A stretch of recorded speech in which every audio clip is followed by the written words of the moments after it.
The night was silent, but the silence was not peace. It was fear. Torches burned outside our hut. Angry voices murmured. I could hear the chief's men.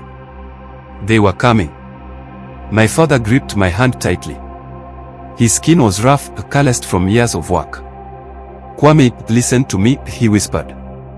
We must leave now. I knew this would happen. I had seen it in my dreams. The village elders had ignored my warnings. Now, they blamed me for their suffering. Days before, I stood in the village square telling them what I saw. If you do not stop stealing land from the neighboring tribe, war will come. My voice was small, but it carried weight. Some listened. Most laughed. They called me a foolish child. Go home, little one. Let the men speak. But the war came. Spears clashed, hearts burned, and mothers wept over their sons. Now, they wanted me gone. They feared my gift. They feared the truth. Father and I ran into the dark forest. I did not know where we were going, but I knew we could not stop. The trees stretched high, their shadows swallowing us.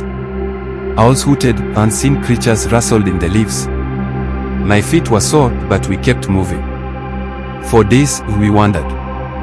The river became our home. We drank from it, bathed in it. Father caught fish with his hands. We ate roots and berries.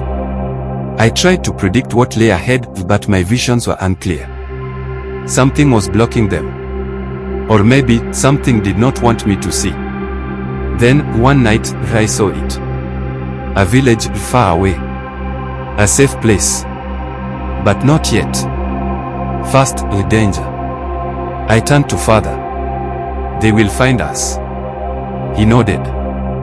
He always believed me. He never doubted my gift, even when it brought us pain. That night they came. Not the villagers, but bandits. 5 men. They had knives, their eyes dark with hunger. Hand over everything, one growled. Father pushed me behind him. We have nothing. The bandit smirked. Then your life will do. I stepped forward. If you kill my father, you will suffer. The men laughed. And why is that, boy? Because I see what is to come. If you touch him, your own hands will turn against you. You will not wake to see another moon. Their laughter stopped. Their leader frowned. He looked at his hands, then back at me. Lies. One of the men lunged at Father, but before he could strike, he tripped on a root. His knife sliced into his own leg. He screamed. The others stepped back, fear in their eyes. I looked at the leader. Leave now, or face your end. They ran. Father and I did not wait. We left before dawn. Days passed before we reached the village from my vision. It was small, but the people were kind. The chief listened to my words, not with fear, but with respect. He gave us shelter, food, and safety. I still see things. Warnings. Truths. Some listen. Some do not. But no matter where we go, the fate always follows. I am Kwame, the boy who sees. And this is our journey. Years passed, and I grew. At 15, my visions became clearer and stronger. I saw not just moments, but the threads that wove people's lives together. I learned to guide not just one. But even in this new home, trouble found us. One morning, I woke with a start. My hands trembled. A vision had come in the night. Famine. A great drought would dry the rivers. The land would crack, and the cattle would die. The people would suffer. I ran to the chief's hut. The rain will not come, I told him. You must prepare. Store food. Find water before it is too late. The chief's face darkened. We have seen no signs of drought. The signs will come too late, I said. You must trust me. Some of the elders nodded. Others scoffed. You speak of things that have not yet happened. How can we fear what is not yet real? But the chief listened. He ordered food to be stored, water to be gathered. Some obeyed. Others called me a liar. Then the drought came.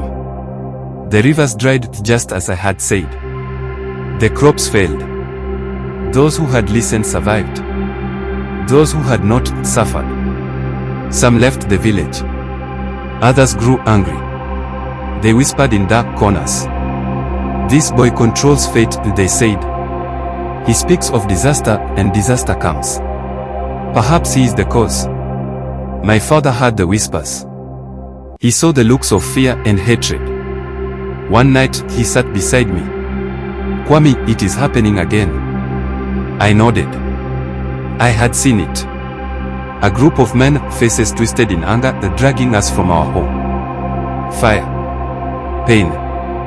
My father's cry. We must leave, he said, before they turn on us. So, we ran again. Into the night. Into the unknown. My visions would not let me rest. I saw another journey. A new home. And beyond that, more trials. Fate does not stop. And neither do we. I am Kwame, the boy who sees. And our journey continue.